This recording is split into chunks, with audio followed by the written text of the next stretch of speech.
Kami kan mewakili petani, suaranya petani. Kami melindungi petani kecil.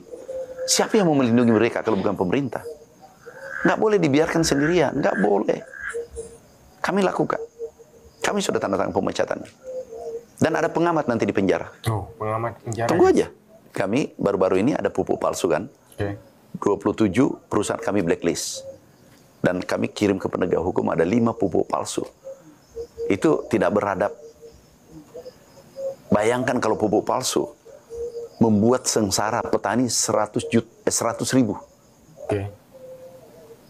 Kemarin kita hitung 100.000 dampaknya yang menerima. Tahu kalau pupuk palsu, nih dampaknya kadang orang tidak paham. Biayanya 1 hektar itu katakanlah 20 juta, 19 juta per hektar. Biaya ngolah, biaya herbisida, biaya benih, seterusnya. Kemudian tiba-tiba ada pupuk palsu masuk. Biayanya katakanlah 2 juta rupiah. Atau 1 juta, 2 juta. Ini akan menghancurkan 18 juta. 18 juta ini modal pinjaman. Modal kur. Petani pas-pasan meminjam ini barang. Tiba-tiba jadi nol. Kira-kira gimana? Biadab nggak? Sangat biadab, Pak. Orang melakukan ini. Tidak ada peri kemanusiaannya betul-betul. Oke guys, assalamualaikum warahmatullahi wabarakatuh. Kembali lagi di channel Gambas LJ guys. Ini ada video kanan dari Pak Andi Amran Sulaiman mengatakan atau apa ya guys, membocorkan lah guys, istilahnya akan ada pengamat yang akan dipenjara guys. Apakah ini pengamat pertanian atau di bidang pertanian atau apa ya guys? Kita simak guys, dan juga membahas tentang apa ya, petani milenial atau Gen Z yang kadang-kadang akan ikut terjun ke bidang pertanian guys, karena ini sudah apa ya, alat canggih dan menguntungkan. Kita gas. Kami langsung tindak, kami yang melanggar kami copot, dan ada saya pecat. Kami sudah tanda tangan. Sikap. Bukan karena saya, meritokrasi, menjaga. Kami kan mewakili petani, suaranya petani. Kami melindungi petani kecil. Siapa yang mau melindungi mereka kalau bukan pemerintah? Nggak boleh dibiarkan sendirian, nggak boleh. Kami lakukan. Kami sudah tanda tangan pemecatan. Dan ada pengamat nanti di penjara. Tunggu aja. Tunggu aja guys. Yang mengamat selalu menyerang pertanian. Dia punya agenda tersendiri. Kalau ada pengamat menyerang pertanian, mengkritik, konstruktif, terima kasih. Tapi kalau punya agenda sendiri, agenda pribadi, kami temukan, saya bilang, kirim ke penegak hukum. Selain hal-hal tegas yang sudah Anda lakukan, Pak, selaku Menteri Pertanian Republik Indonesia, program-program konkret dan aksi apa yang sudah menunjukkan keberpihakan yang luar biasa untuk para petani Indonesia? Satu, pupuk, kuantumnya ditambah. Tapi itu tidak cukup. Dua, regulasi pupuk. Dulunya pupuk bisa dikirim. Ini lagi-lagi kepres yang dikeluarkan Bapak Presiden. Bayangkan 4 kepres dikeluarkan. Keputusan Presiden dikeluarkan dalam waktu singkat. Baru 3 bulan. Yang dulunya 12 menteri yang harus tanda tangan. Sekarang. Kemudian 38 gubernur. Kemudian 500 bupati wali kota. Tanda tangan semua baru petani bisa terima pupuk. Ini 145 aturan, regulasi yang mengikat. Sekarang Perpres yang keluar dari Menteri kami, dari Menteri Pertanian, langsung ke produsen, produsen langsung ke petani. Langsung ke petani guys. Ini saja petani bahagia, kami sudah keliling. Ketiga, apa ini guys? ada UMKM, utang petani, nelayan, diputihkan kan? Betul. Jadi, kemudian cetak sawah, opla, alat mesin pertanian, benih. Luar biasa perhatian Bapak Presiden. Di luar itu, ada tiket, harga tiket turun. Kan yang naik pesawat petani banyak. Petani kita 100 juta lebih. Kemudian naik haji, yang naik haji kan petani juga banyak. Turun juga kan? Biaya listrik, petani juga banyak kan? Turun harga listrik, biaya listrik. Kemudian ada diskon untuk jalan tol. Jadi betul-betul 130 hari keberpihakan Bapak Presiden terang benderang. Di mana sisi gelapnya? Terang benderang. Toh masih ada yang belum. Iya. Indonesia gelap. Ini kan pemerintah ini berjalan terus sampai kiamat. Tidak bisa selesai 5 tahun. Tapi yang terpenting bahwa baru 130 hari, tetapi luar biasa berpihaknya pada rakyat. Dan ini sudah kerja keras yang berlangsung selama beberapa tahun terakhir dan keberpihakan yang luar biasa untuk pertanian Indonesia ya Pak. Itu langsung dari data BPS ya Pak ya. Pak Amran, saya juga ingin tanyakan kepada Anda masih mengenai swasembada pangan. Jika seperti yang tadi Anda sampaikan kepada pemirsa CNBC, hilalnya sudah terlihat Pak, tapi kita masih menunggu nanti mungkin dari segi stabilitas produksi dan lain-lain. Apa saja yang masih ditunggu sampai akhirnya kita bisa dengan bangga publicly saying bahwa kita swasembada pangan bisa tercapai di Indonesia? Gini, ini kan masih berproses. Ini langkah-langkah darurat kemarin sudah selesai. Sekarang yang tidak darurat itu adalah cetak sawah oplah. Ini kita lakukan. Kemudian kami klaster untuk pertanian modern. Ini kan tidak semudah yang kita bayangkan.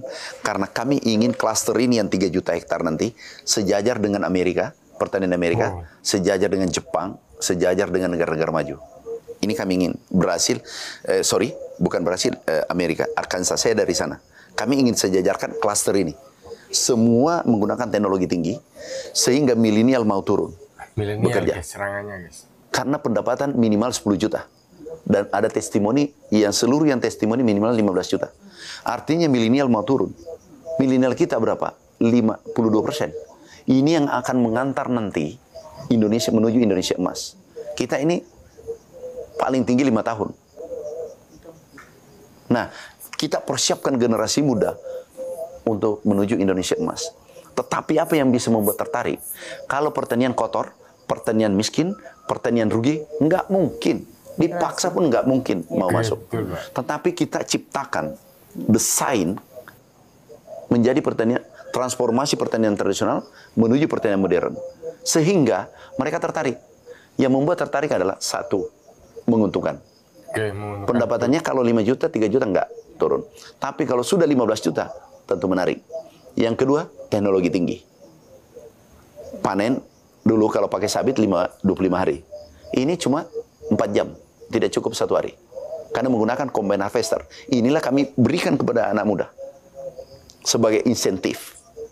Berikutnya, dia nanti lanjutkan. Nah, ini yang kita bangun ke depan. Coba, kita kali sederhana aja. Kalau 3 juta selesai, katakanlah 2 kali panen, 5 ton, per 1 kali panen, berarti 30 juta ton kan? Produksinya ke depan, khusus tambahan ini.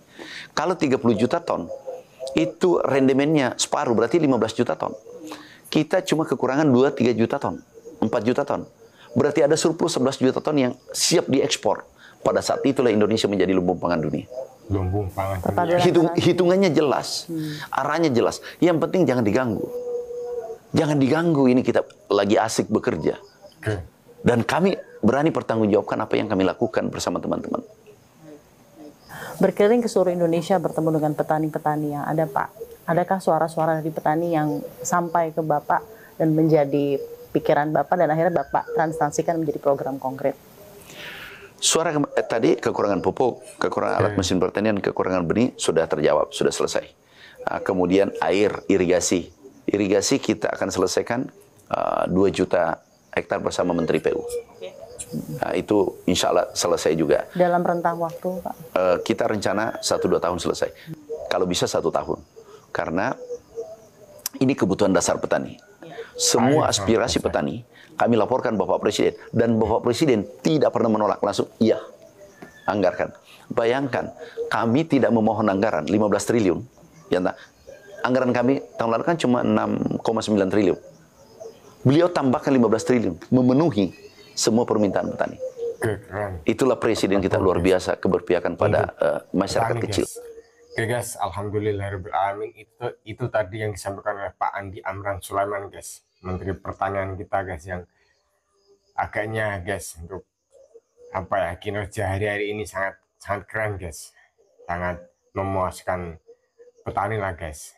Kalau memang ada luput dan salah sudah biasa lah guys, dan ini apa ya, alhamdulillah kinerjanya Pak Menteri sangat diacungi jempol guys. Oke lah, pokoknya sudah membuat petani bisa lega sedikit guys untuk masalah pupuk dan lain sebagainya guys. Itu menjadi lebih banyak ditambah, menjadi lebih murah, lebih siap sedia, karena yang dulunya itu kekurangan guys. Kalau pupuk pangka kekurangan, wow. Dan juga Pak Andi Amran Sulaiman tadi guys mengungkapkan akan ada pengamat yang sebentar lagi di penjara guys. Wow, siapa ini guys? Kita masih penasaran dan kita tunggu-tunggu guys. Pengamat pertanian atau apa ya guys, atau di bidang pertanian guys.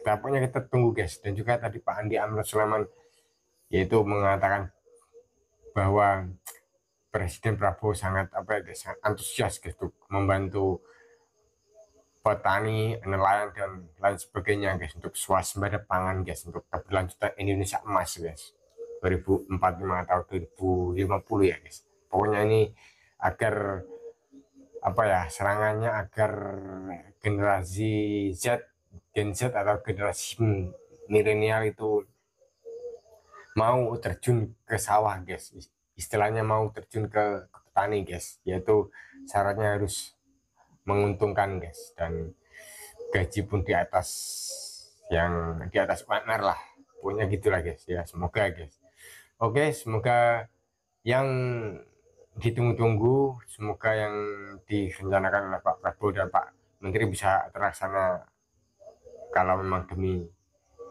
kesejahteraan petani dan rakyat Indonesia. Oke, wassalamualaikum warahmatullahi wabarakatuh. Gambas RJ.